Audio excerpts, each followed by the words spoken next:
महाराष्ट्र सहकारी बैंक में 25,000 करोड़ रुपए का घोटाला हुआ है। मुंबई पुलिस ने कोर्ट के आदेश के बाद एफआईआर दर्ज की है और इस एफआईआर को संज्ञान में लेते हुए एनफोर्समेंट डायरेक्टरेट ने इसके समकक्ष एक रिपोर्ट दर्ज की है।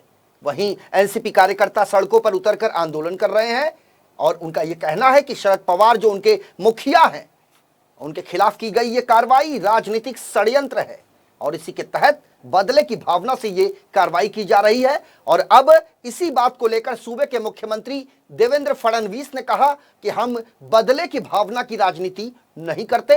दरअसल महाराष्ट्र सहकारी बैंक घोटाले मामले को लेकर मुंबई हाईकोर्ट में एक पिटीशन दायर की गई थी और इसी पिटीशन के आधार पर माननीय हाईकोर्ट ने महाराष्ट्र पुलिस को आदेश दिया था कि इस मामले को लेकर एफआईआर दर्ज किया जाए और इसी के आधार पर यह एफआईआर दर्ज की गई है और इसमें एक नहीं बल्कि 60 से 70 लोगों का नाम शामिल है और जो भी सच्चाई होगी वो सामने आएगी। यदि शरद पवार सही हैं तो उनके कार्यकर्ता उग्र रूप धारण क्यों कर रहे हैं।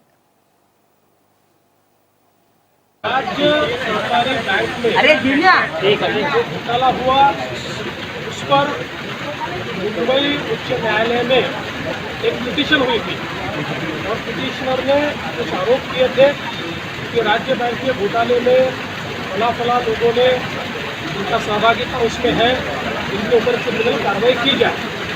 राज्य सहकारी बैंक के इस घोटाले के बारे में माननीय उच्च न्यायालय ने राज्य की पुलिस को निर्देश दिए कि आप इसमें एफआईआर दाखिल कीजिए। उसमें कंटेम्प्ट भी किया और इसलिए उसके मद्देनज़र मुंबई पुलिस ने जो कंप्लेनेंट है उसकी कंप्लेंट को एफआईआर में तब्दील किया और 60 से ज़्यादा लोग उसमें उस एफआईआर में उनका नाम दर्ज है, उस कंप्लेंट में उनका नाम दर्ज है, इसलिए वो एफआईआर में भी आया हुआ है।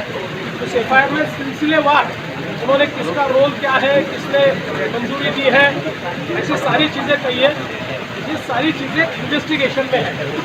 लेकिन जब 100 करोड़ से बड़ी कोई आर्थिक घोटाले की एफआईआर होती है तो ऑटोमेटिकली ईडी उसका कॉग्निजेंस लेती है और उस एफआईआर को ईडी अपने फर्स्ट रिपोर्ट में तब्दील करके उसमें मनी लॉन्ड्रिंग का जो एंगल होता है वो मनी लॉन्ड्रिंग का एंगल ईडी के माध्यम से उसकी जांच की जाती है और इसी के तहत हाईकोर्ट के निर्देश के अनुसार ये एफआईआर दाखिल हुई थी। तो नियमानुसार ईडी ने उसका इंफॉर्मेशन दिया है, उसको रजिस्टर किया है। उसमें मनी लॉन्ड्रिंग का जो एंगल है उस पर ईडी अभी जांच कर रही है और इसलिए ये कहना बिल्कुल गलत होगा कि राज्य सरकार कोई बदले की भावना से कार्रवाई कर रही है, कोई राजनीति से प्रेरित कार्रवाई कर रही है। इस राज्य सरकार ने कभी भी बदले से प्रेरित या राजनीति से प्रेरित कोई कार्रवाई नहीं की और वैसे भी जिनको राजनीति समझती है वो ये जानते हैं कि महाराष्ट्र में आने वाले चुनाव का चित्र स्पष्ट है। हमारी जो महायुति है, बीजेपी, शिवसेना और सारे हम मित्र पक्ष हैं, हमारी महायुति ये जीत कर आने वाली है, ये सबको पता है।